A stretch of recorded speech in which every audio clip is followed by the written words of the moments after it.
Bonjour, ici Marjolaine Gravel, conseillère indépendante Gel Moment. Aujourd'hui, j'aimerais vous montrer comment faire un design de chandail de laine, donc comme ceci. Alors là, je l'ai fait ici avec le ballerina et je vais maintenant en faire un avec le London Dreams. Et ça prend le Matter Effect, les outils, un outil de pointage. Moi, je prends le plus fin, celui qui est avec une pointe comme ça, un petit peu en amande. Et ça prend également le pinceau numéro 10 qui est avec avec une longue pointe comme ça. Donc, je vais rouler ma bouteille, étant donné qu'il ne faut pas les brasser, il faut rouler les bouteilles afin d'éviter les bulles dans le vernis. Et je vais mettre 2 couches de London Dreams sur mon nail stick.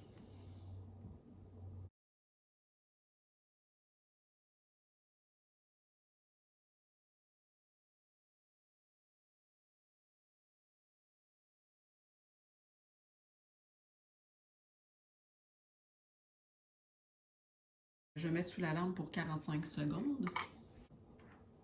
Voilà, la première couche est complètement sèche. Donc, on va mettre une deuxième couche.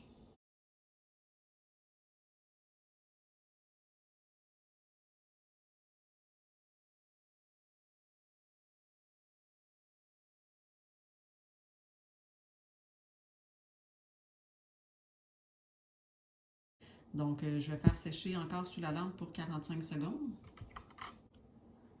La deuxième couche est complètement sèche. Donc, comme on veut que ça soit un effet mat, puisque ça fait plutôt, pour un chandail de laine, là, ça fait plus réaliste lorsque c'est un effet mat. Donc, je vais d'abord, on pourrait mettre du Matter Effect pour matifier cette couche ici avant de faire le design. Sinon, ce qu'on peut faire, moi, pour cette couche-là, je trouve que ça va donner le même résultat et c'est très simple. Là, avec la lime, là ici j'ai la mini lime, mais avec la lime ici, le côté spongieux, qui est un grain vraiment fin, en venant le poncer comme ça va faire le même effet que le Matter Effect. Donc, on va venir matifier partout.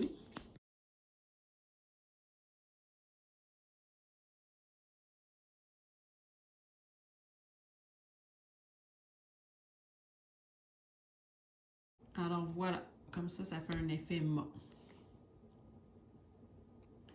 Là, maintenant, ce qu'on va faire, c'est qu'on va aller tout d'abord le nettoyer pour enlever les particules de poussière. Donc, avec une lingette nettoyante, on va le nettoyer en dessous et par-dessus. Et moi, ce que je fais, c'est que je range la lingette pour la réutiliser plus tard. Donc, je la remets dans son enveloppe et je la replie. Comme ça, elle ne va pas sécher, puis je vais pouvoir la réutiliser. Donc, pour faire le design, ce que je vais faire, c'est que je vais mettre des gouttes de vernis directement sur mon tapis pour les utiliser avec le pinceau. Donc, je vais mettre des gouttes ici.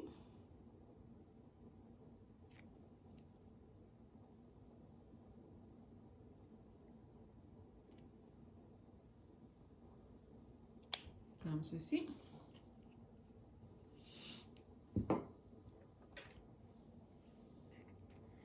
Et là, je vais commencer par faire... Là, tantôt, ce que j'ai fait, c'est que j'ai fait les grandes lignes ici. Ça va prendre plusieurs couches. Pour faire un effet en 3D, ça prend à peu près 3 couches, je dirais, là, pour que ça fasse vraiment l'effet. Même si on en met plus, on va voir encore plus l'effet 3D.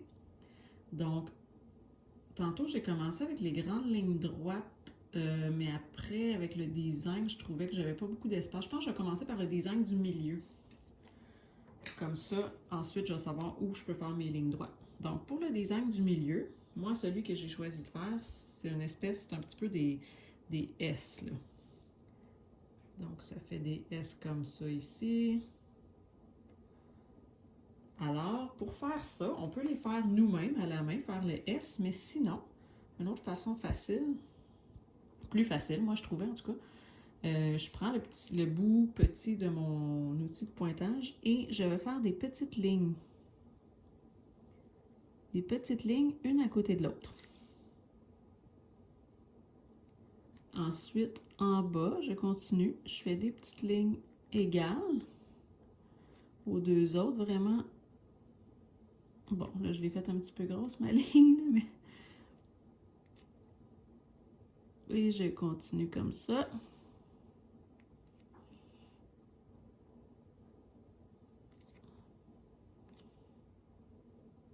C'est comme une façon de tricher pour faire le design. Ça paraît pas que c'est ça puisque c'est en S, mais ça facilite les choses. C'est qu'on fait d'abord des lignes, puis ensuite on va relier pour venir faire les S. Donc, je fais des lignes jusqu'en bas.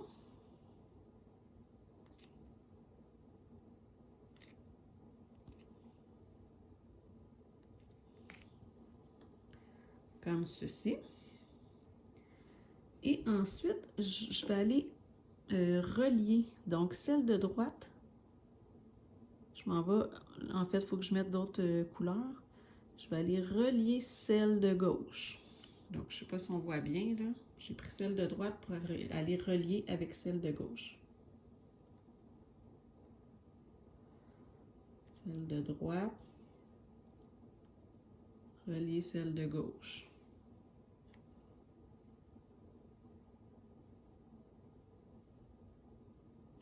Donc, c'est ça qui va aller faire un petit peu les S. Là, je les ai faites un petit peu collées, donc mes lignes sont assez proches l'une de l'autre. J'aurais pu les faire plus éloignées, par contre. Mais je vais le faire comme ça. Donc, je vais aller le faire sécher maintenant, cette couche-là, 45 secondes sous la lampe. Voilà. Donc, maintenant, on va aller faire une deuxième couche de ce design-là. Donc, je repasse partout une deuxième fois.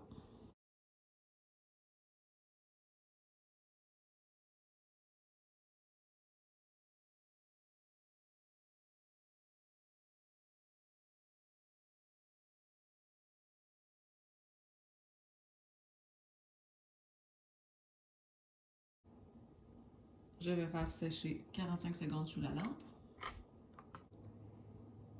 Et maintenant, je vais faire une troisième couche.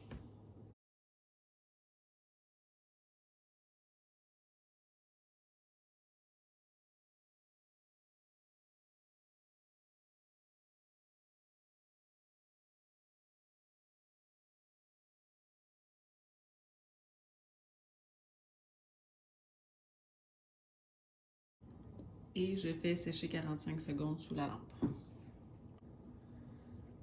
Alors, le design du milieu est terminé. J'aurais pu faire tous les designs au complet. Comme ici, j'aurais pu faire mes lignes, les petites lignes de chaque côté.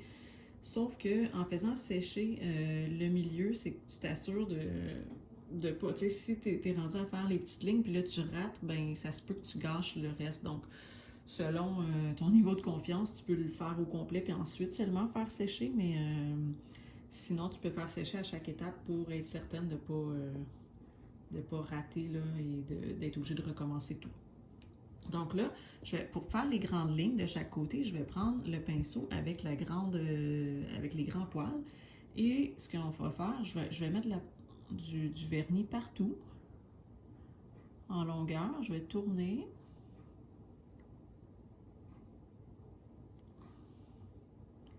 Et là, il ne faut pas non plus qu'il y ait de grosses bulles sur le pinceau. Mais je peux carrément aller faire la ligne au complet en une seule. Je pourrais le dessiner comme ça, mais moi je trouve que ça va mal parce que pour moi, en tout cas, le pinceau bouge puis je ne suis pas habituée.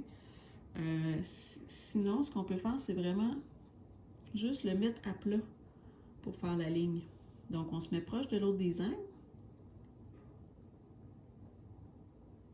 Et voilà, comme ça.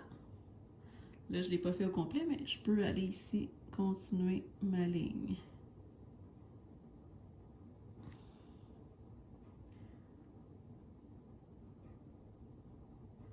Donc, voilà pour cette ligne. Ah, ici, elle ne va pas jusqu'au bout.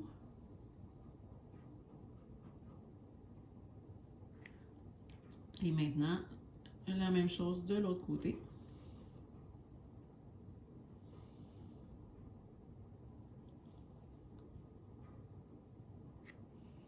Il y a une petite bulle. Je ne veux pas que ça fasse une bulle, sinon ça va être...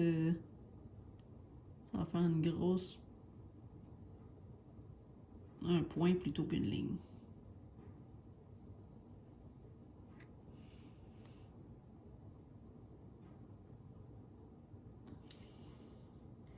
Donc, j'ai mes 2 lignes. La même chose, je vais faire 3 couches pour mettre de l'épaisseur. Donc, je vais aller faire sécher 45 secondes sous la lampe. Maintenant, pour les lignes, comme elles sont déjà faites, moi, je préfère utiliser l'outil de pointage pour aller faire la deuxième couche. Donc, je vais passer partout par-dessus. Là, c'est plus facile de suivre la ligne qui est déjà faite.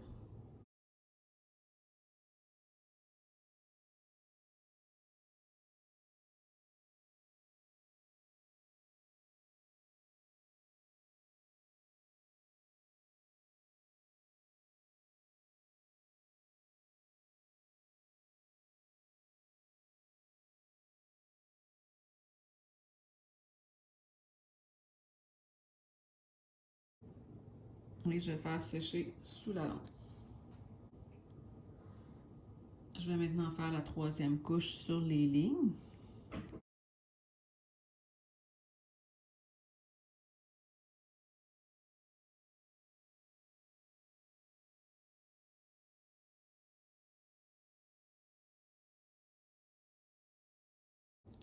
Et je vais faire sécher sous la lampe. Maintenant, je vais faire les petites lignes de chaque côté en diagonale.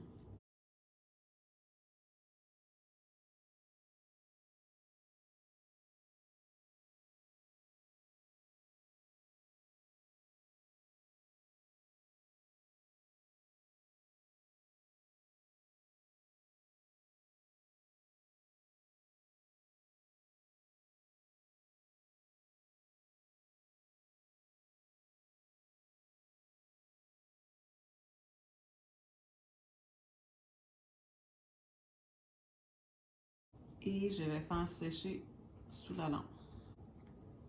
Je vais faire une 2e couche sur les petites lignes.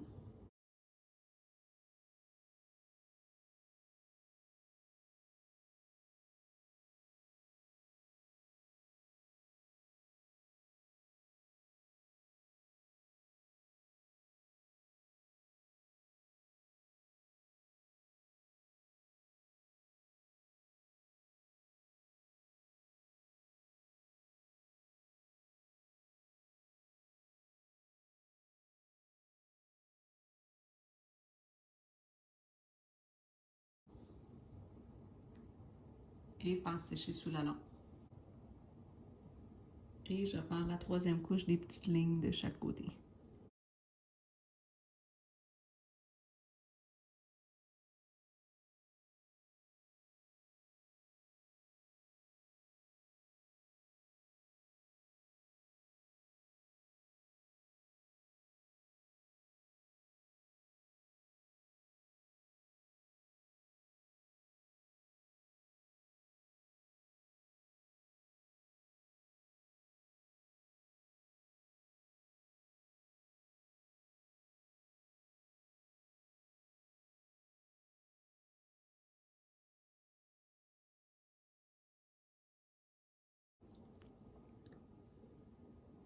Et je vais faire sécher sous la lampe pour la dernière couche. Alors, voici ce que ça donne. Donc, maintenant, on va aller ajouter l'effet mât. Alors, l'effet mât, il faut le brasser. D'habitude, les vernis, on dit qu'il faut seulement les rouler entre nos mains, mais l'effet mât et les autres effets gel, qui sont pour mettre des couches de finition, ceux-là, on les brasse et ensuite, on les roule également. C'est parce que dans l'effet mât, il y a des produits qui activent justement pour que ça devienne mât. Et ces produits-là se ramassent tous dans le fond. Donc, c'est important d'aller le brasser pour que ça vienne partout dans la bouteille, pour pas que ça se ramasse seulement dans le fond. Donc, je vais aller mettre une couche d'effet mât.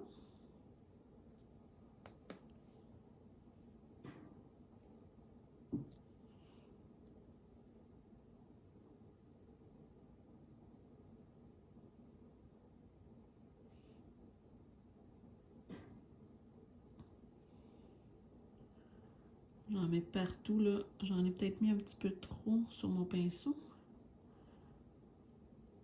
Il faut vraiment s'assurer d'en mettre partout, parce que sinon, il y a un côté, il y a un endroit qui sera mat et l'autre va être luisant. Donc, il faut vraiment qu'il y en ait partout. Et là, comme c'est en 3D, ben, il faut qu'il y en ait aussi dans les petites cavités, là. du dessin du motif. Et on va en mettre au bout également. Et là, je vais aller le faire sécher 45 secondes sur la lampe. Pour nettoyer comme les vernis qu'il y a sur le tapis ou les outils, moi j'utilise donc les lingettes nettoyantes que j'ai mis de côté, celle que j'ai mis de côté tantôt qui est encore propre, qui est encore bonne. Donc je vais nettoyer le pinceau avec ça.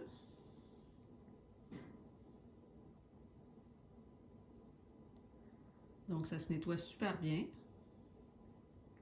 Oups. Et je vais nettoyer également l'outil de pointage et le tapis.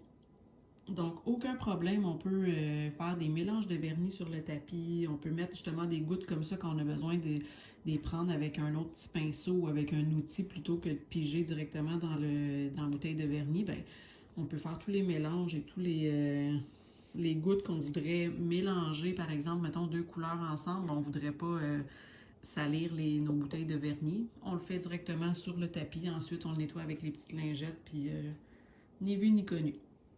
Donc, maintenant, c'est terminé. Alors, voici ce que ça donne. Maintenant, c'est l'effet mat. Là, je vois qu'il y a des endroits que j'en ai pas mis partout. Il y a un petit endroit qui est encore luisant, donc j'en remettrai une couche. Mais voici ce que ça donne. Et donc, c'est ton sur ton. Moi, j'aime beaucoup ça avec les 2 couleurs. Ici, c'est Ballerina et ici, c'est London Dreams. Donc, il y a différentes façons aussi de faire les motifs, là, comme les motifs du milieu. Il y en a qui vont faire des V. Il y a vraiment plein de motifs qu'on peut faire, mais ça, c'en est un qui est quand même facile à faire et ça donne un bel effet, un effet chandail de laine pour la période froide. Donc, n'hésitez pas si vous avez des questions et puis on se voit dans une prochaine vidéo. Bonne soirée!